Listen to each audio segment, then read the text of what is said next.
What's up everyone and welcome back to the channel. I'm Vanilla Soup and today we get to talk about some of my mostly anticipatedly gamesly ever. At least of this year. This year, as you know, I was very excited for both Halo Infinite and Cyberpunk 2077, both games that I'm sure a lot of you were looking forward to as well. But before we get started, if you enjoyed this video and this discussion, please leave a thumbs up. It really helps out the channel a lot. But today, I am not alone in discussing these games. I have with me one of my greatest friends of all time, Mr. Joey Ferris of The Game Explain. That is right, and I cannot wait for Cyberpunk to come out. I'm very excited for it to finally be released. I keep waiting. Yeah, so today I wanted to dive in more specifically than just the games in general. I wanted to talk about these games with their problems, their delays, and their hopefully eventually releases. I know we joke about Cyberpunk 2077, but it is out, of course, as most of you, unless you're living under a rock, should know that. But Halo Infinite was supposed to come out this year and was delayed. And while I was playing Cyberpunk 2077, I couldn't help but think of those graphical issues and relate them to what we saw earlier this year during the Halo Infinite trailer. Joey, what kind of experience do you have with Cyberpunk 2077? Have you played it? Have you enjoyed it?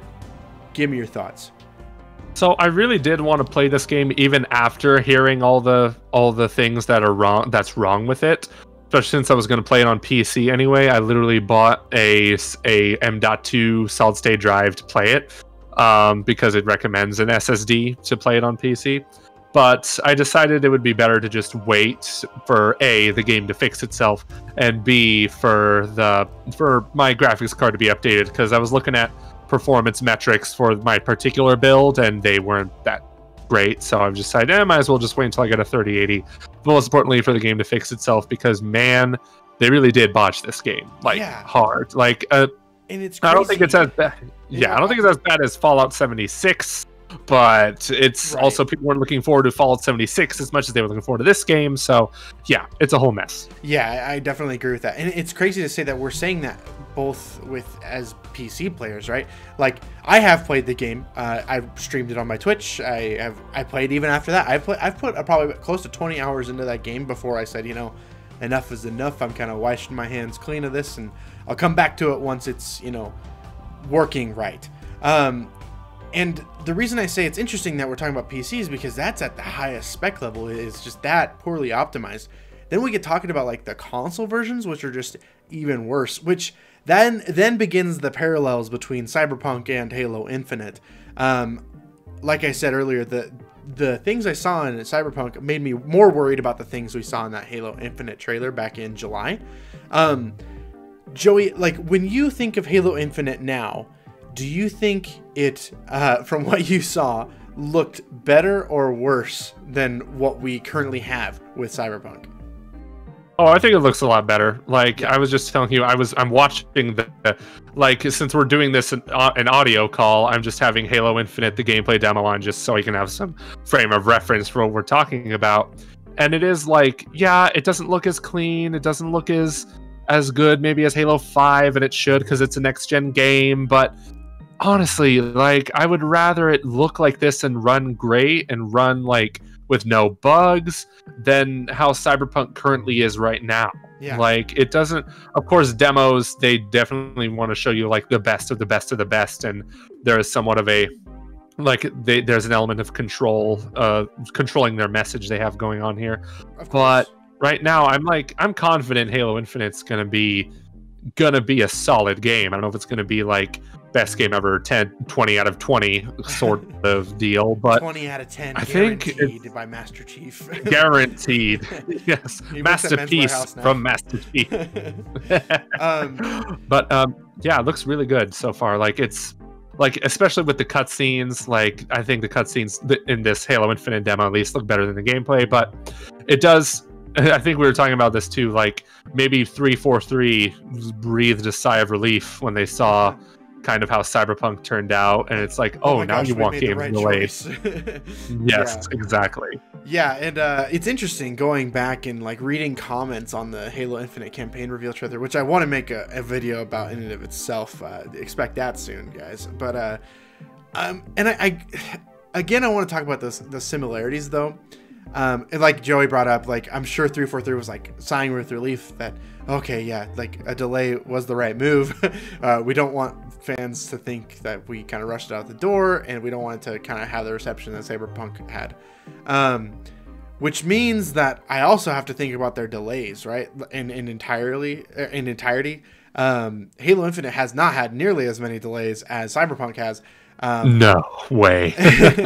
But I don't know. Like I get that blue screen or that yellow screen blue screen in case of 343 and yellow screen in the case of CD Projekt Red. But I know either of those two screens is not a good thing when they have to show that. Exactly. But yeah, but this leads into the point that I want to make that like, do delays always make the game better though? Like Halo Infinite's delayed. Yes. Cyberpunk got delayed a lot of times though. Can we have confidence that the delay will make the game what it needs to be, Joey? I think we can have confidence that delays do, for better or worse, and maybe not for better or worse, because that we can guarantee delays will make games better. Because imagine if Cyberpunk came out in April. Yeah. Yikes. Woof. Right. Like, seriously.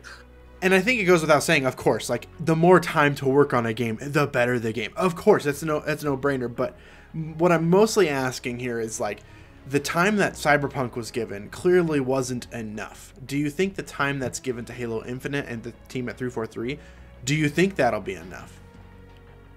That's a very good question, and it's ultimately a question we won't know until the game comes out, unless you're like behind the scenes at 343. If you're working at 343, but from my educated standpoint, guess sort of deal.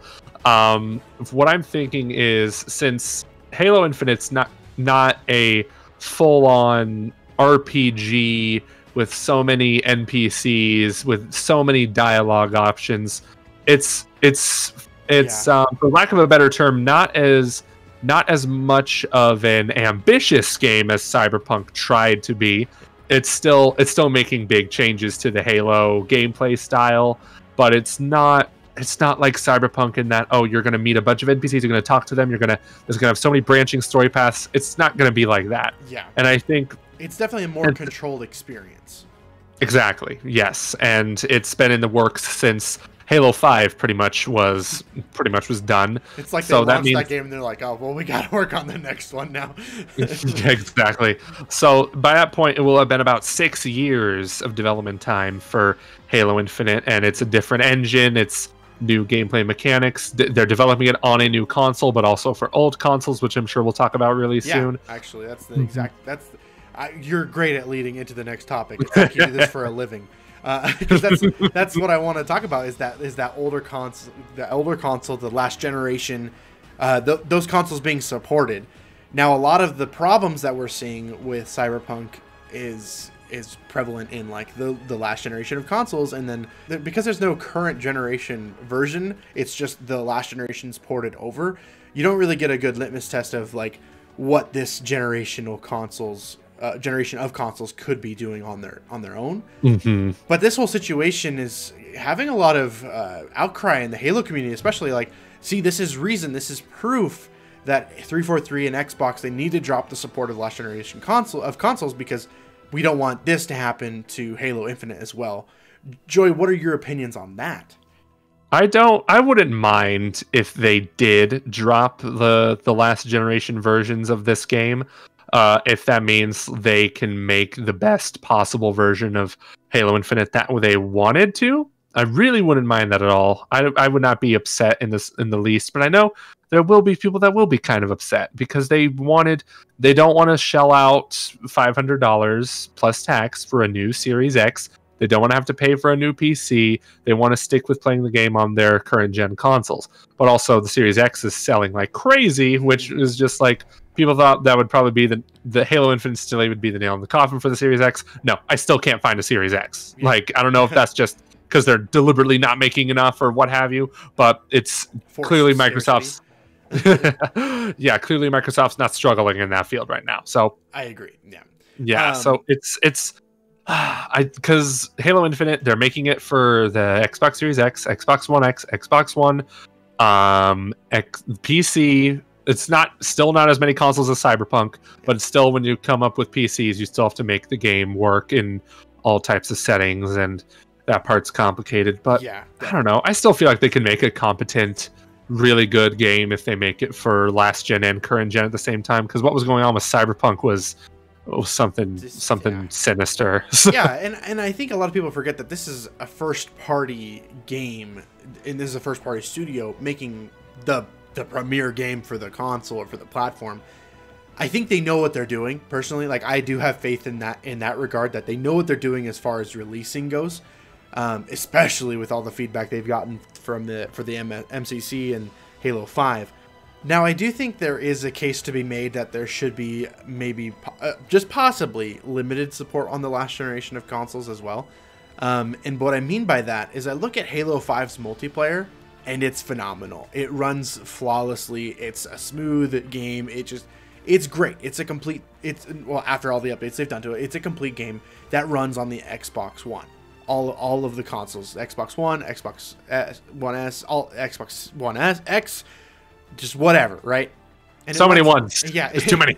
It runs perfectly well. To that I say, here's my theory, that if they do retract their statement of, hey, supporting consoles may not be what's actually happening all the way, I think they might transition into, hey, we promised you a free-to-play multiplayer experience on every platform, and that's what's going to be available on the Xbox One family of consoles. And then perhaps that campaign is the one that's going to be a little bit more graphically intensive, the one that has more things that can go wrong. I think that might be what we see being cut from the Xbox One, if anything. So that's my theory, right? Like, if anything is cut for the Xbox One, it's going to be the story mode. But I don't see a world at all where the multiplayer gets removed. They backtrack on the multiplayer. Like, they've already committed to that, and there's no reason not to. It's going to run well. Even like you said, even if it has to be like 720, 30, they're going to make it happen. And that's just my take.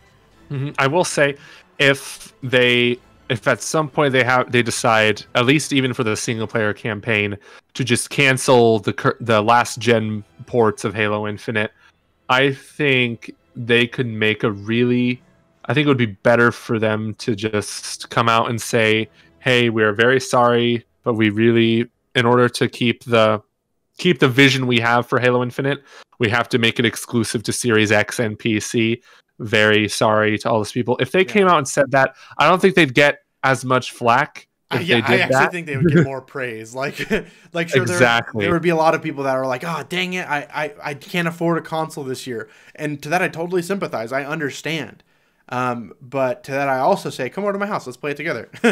Like, yeah. I don't know. Like, I definitely agree with what you're saying. Like, I think that it's possible, but I personally don't think it will happen, but I would be okay if it did.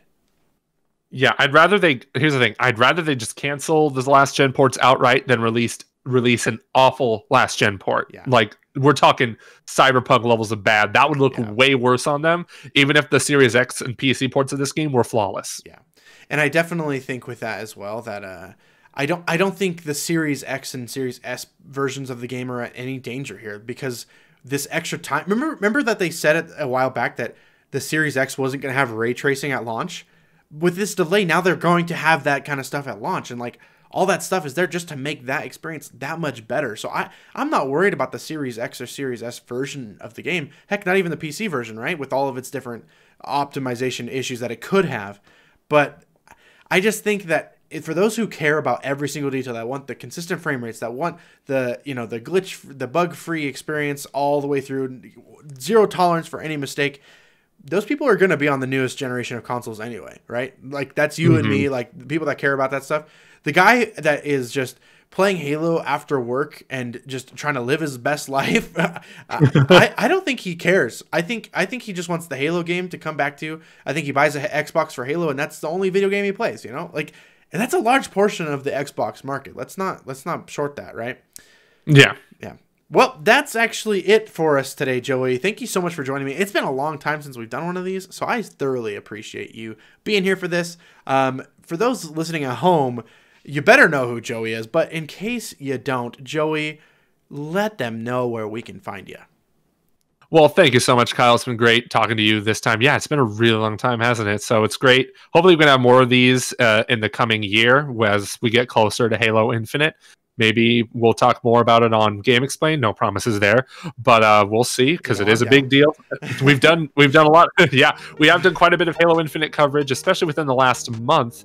So I assume we'll talk way more about the game closer to launch. It's too big of a game to ignore, so right, it makes sense. You may say the largeness of this game is infinite. Ah.